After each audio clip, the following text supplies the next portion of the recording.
অথই, এটা তোদের সেই গরজামাই চাকরটা না, যাকে তোর বাবা কয়েকদিন আগে বিয়ে দিয়ে তোদের ঘরে চাকর করে আনছে? তো ফকিরের বাচ্চা কেমন কাজ করে? ভালো কাজ করে তো? ফকিরের বাচ্চার সাহস কত, সামান্য একটা চাকর হয়ে আমার বান্ধবীর মতো এত সুন্দর একটা মেয়েকে বিয়ে করেছে। এখন বোঝ বামুন হয়ে চাঁদে হাত বাড়ানোর কি শাস্তি। এই চাকরের বাচ্চা, তুই নাকি ভালো জুতা পালিশ করতে পারিস? আমার জুতোগুলো ময়লা হয়ে আছে, দে তো একটু জুতা পালিশ করে। চিন্তা করিস না, টিপস হিসাবে আমি 20 টাকা দিব। আমি আবার কেউ দিয়ে মাগনা কাজ করাই না। অথই, তোমার চোখের সামনে তোমার বান্ধবী আমারে অপমান করতেছে। আমি তোমার স্বামী, তুমি কোনো কিছু না করে চুপচাপ আছো, প্রতিবাদ করতেছো না।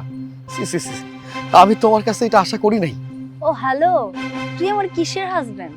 আমি তো তোকে আমার হাজবেন্ড হিসেবে মানিই না। আর একজন চাকর কোনোদিনও অথৈ চৌধুরীর হাজবেন্ড হতেই পারে না। তুই আমার হাজবেন্ড হওয়ার কোনো যোগ্যতাই রাখিস না। আর আমার ফ্রেন্ড যা বলেছে সে তো ভুল কিছু বলেনি, একদম ঠিক কথা বলেছে।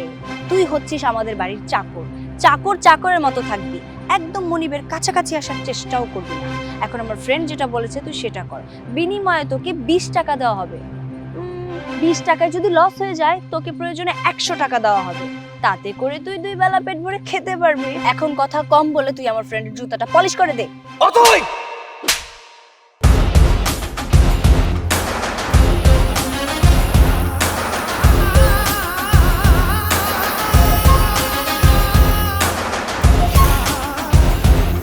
তুমি চার দেয়ালের মধ্যে আমার লগে যা ইচ্ছা তাই করো, আমি তোমার লগে কোনো কিছু কই না। তার একটাই কারণ, তুমি আমার বিবাহিত স্ত্রী।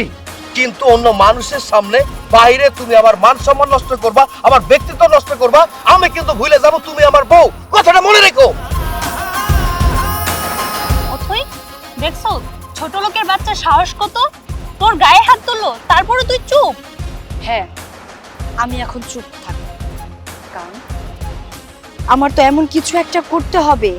আমি এমন শাস্তি ওই ছোট লোকের বাচ্চাটাকে দেব, ও তখন বুঝবে যে অথৈ চৌধুরীর গায়ে হাত তোলার শাস্তিটা কি।